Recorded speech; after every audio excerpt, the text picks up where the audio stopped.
Vamos ver. Olha só, prolactina, nossa, tá um pouquinho alta. Então, mas ela está relacionada com todos os outros hormônios que a gente tem. Então, quando a gente olha relacionado a testosterona, estradiol, ela está normal. E por que eu falo isso? Porque eu percebo que algumas pessoas são extremamente ansiosas para regular número de exame como se fosse um seletor de som de, sabe, um equalizador gráfico. Então isso daqui precisa baixar, isso daqui precisa subir. Não é assim. Né? Nessas condições, o pessoal já vai querer usar uma medicação para baixar a prolactina. Exatamente, cabergolina. E por que isso é uma coisa que é razoavelmente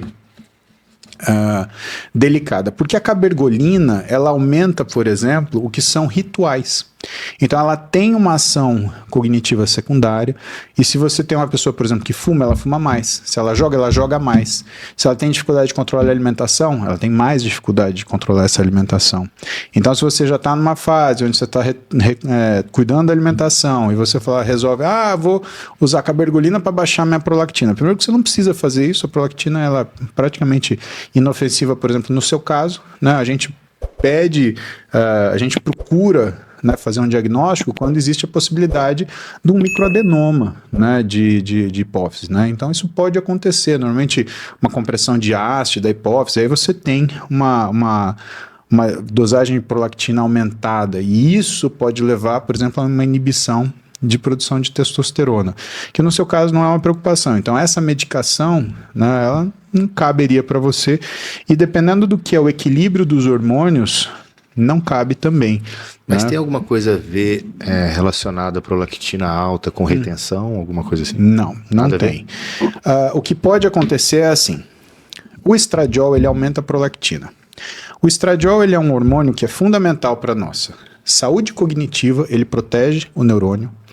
Saúde celular geral, ele protege o que é a função celular, tanto que em mulheres, quando você dosa a CPK na fase lútea, ou seja, na segunda fase do ciclo menstrual, é normal que ela tenha um CPK normal, mesmo que ela treine que nem um azougue. Né? Você pode pegar a Marcela, se ela medir na fase lútea, né, você vai ver que o CPK dela está baixo. Ué, mas ela está treinando pouco? Não, é o estradiol que está protegendo o que é a membrana celular. Então ela pode estar treinando exatamente o que ela tem que treinar, com ganho na função, porque o estradiol ele também melhora a função metabólica, então você tem melhora, por exemplo, na parte aeróbia, tá?